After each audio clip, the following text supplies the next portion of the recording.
area here? Well, up in Wise County, Virginia, there is a cement leak, and so the model I did was I copied the facility in Charlotte, North Carolina, but the Charlotte, North Carolina one's got 6 towers. I only had room for 3, and that's good enough. It works like a champ. And one of the reasons I went with cement is because with a small layout, you can get more cars in because they're smaller, at least coupees are. It makes it look like a busy train. And in front is the AM tower, the AM powder, ammonium nitrate for. Well, that's a beautiful engine you got there. Yeah, that's the one that's been. Yeah. Who put the sound in it? Bigfoot Trains, and they do a fabulous job. So what do you have in your hand there, Tony? Is a Well, I've got this. This evidently is from Jeff Thaxton, and he says it doesn't work very well. But it sure works now. Well, yeah.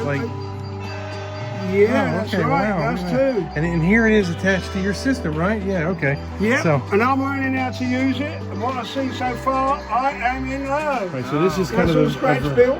A Virginia. Yeah, and over Virginia. Sorry, bud. And you can bring them out. Oh yeah, that's nice. Out to the thing, the 939 there. That's a 100% scratch built. You hand built that all yourself? Yes, I did ages and ages ago. It's about 15, 20 years old. I'd have to look on the underneath to see it. It doesn't have a motor in, so therefore, you know, it has to be pushed. It always has to have a mother. All right. So what area would you say this is called here? This is all part of the yard. This is, if you will, the entrance and little mini loco facility. You got the diapers there on both tracks, and it gets serviced with a tanker truck.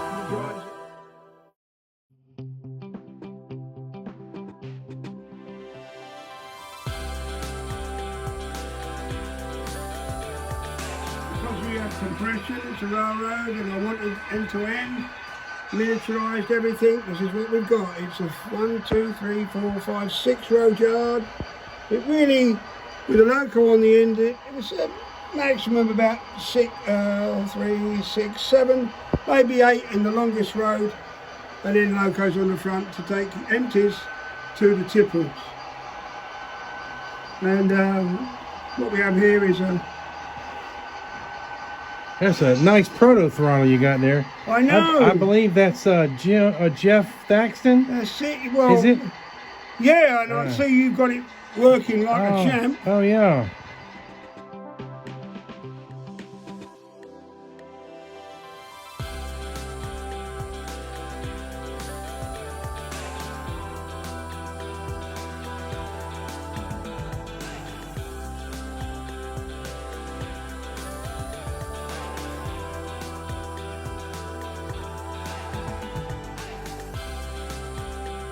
It was a simple building, but it was an interesting enough.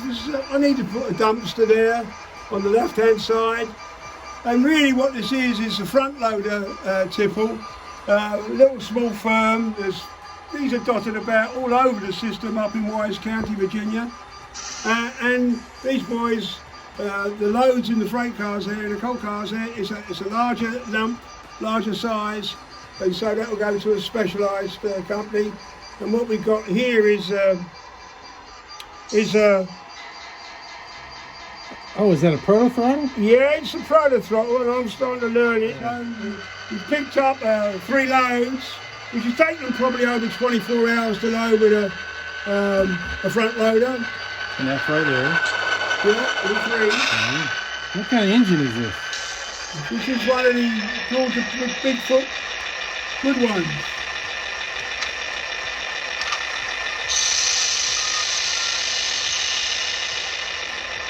And let me say that the weathering job was done by Seaboard Central.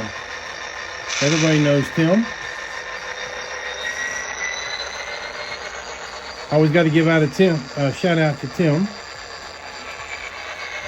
Boy, that proto throttle really handles well, doesn't it? Certainly does. Yeah. It's absolutely fabulous to run it. Yeah. I've only been really doing this for the last 20 minutes. So you have a GP40 here, Georgia Bigfoot.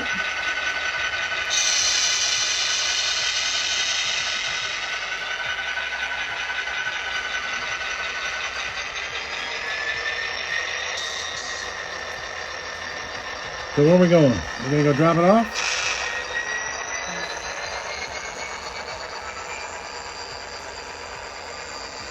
I gotta say, this layout it doesn't, unless you see it live, it's beautiful. It is amazing.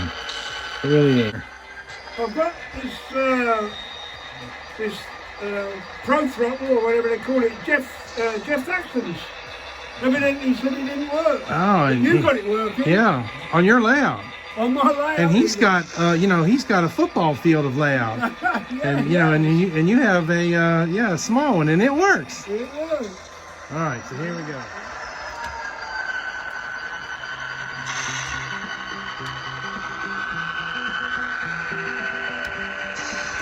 So where do your backdrops come from?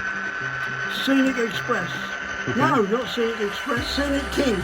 Scenic King. Yeah. And your trees, where do your trees come from? Scenic Express. Yeah, the Scenic Express.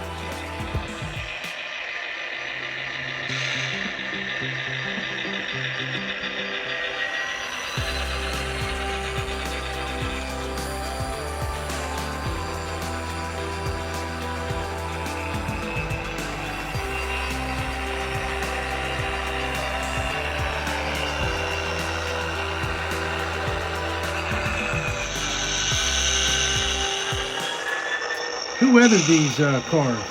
I did. And these are just Bowser hoppers, straight out of the box, and some fineries done on it, some little bits of modification, but not much. It's all weathering. The first one, the green one, had salt weathering done, and the rest are just basically oils and powders. With a little bit of masking with the centre one where it's blacked out the number, the old Southern number, because all these are that's a Jacks, HLMS and the Southern at the back. Now we're going on the loop road, and the yard has a max 10 mile an hour speed limit, which is probably doing about 7 mile an hour actual right now. Yeah, because I think that the ESU has it set that it'll only go 12 or 15 miles an hour proto if you go to notch 8. Oh, right, Yeah. okay. That's how we got it. So, well, this is probably doing about 5. So every one of these trees, Every one, yeah. It's about 320 or so. Could be 315, I counted at one time. so what about this, all scratch built? All scraps built to the exact specifications.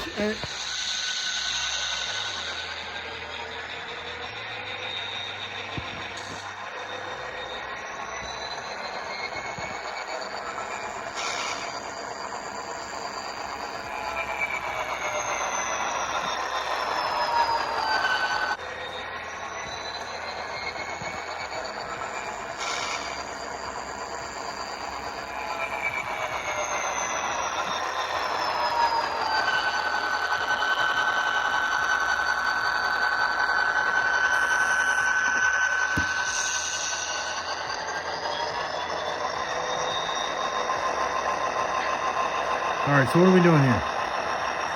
We're now going to pick up those 3 and push them onto the main track, ready for the building up a train of probably six cars, all ready to go back to the yard and then take it off towards one of the cars. I bet Jeff would enjoy using it. Yeah, you have to learn it like I am. Push those down. In fact, that's the way that I'm releasing the loco from the yard.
here it goes. Back to the Georgia Bigfoot from North Carolina.